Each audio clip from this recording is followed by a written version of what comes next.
kalabasa. Tapos, bangus. Sino guys?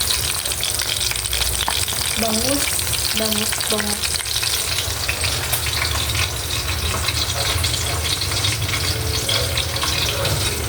na? Asin yan guys. Ito, binabad ko siya ng tubig. Ano to, gigisahin ko to. Tapos, bangus. Baon pa yung bukas guys.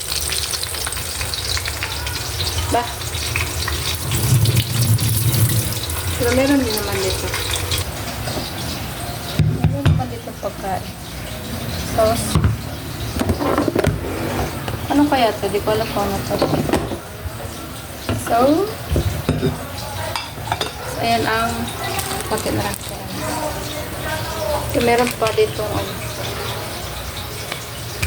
kanin. Ay, konti pa. May konting kanin pa. Buti na lang. Kakain ako ngayon. Pag naluto yung mga prito, kakain ako.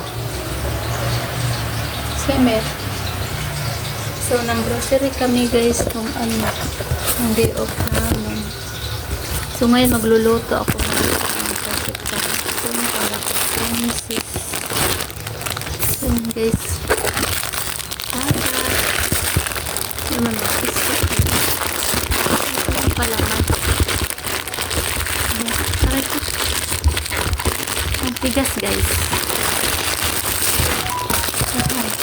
Bumili kami ng palaman guys. Pero ito na lang natirang yung tinapay. Pero meron naman kaming escape. Ayan.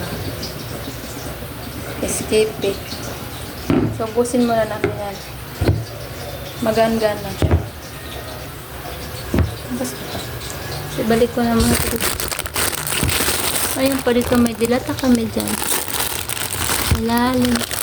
Tapos, yung coffee niya guys is Nescafe Original.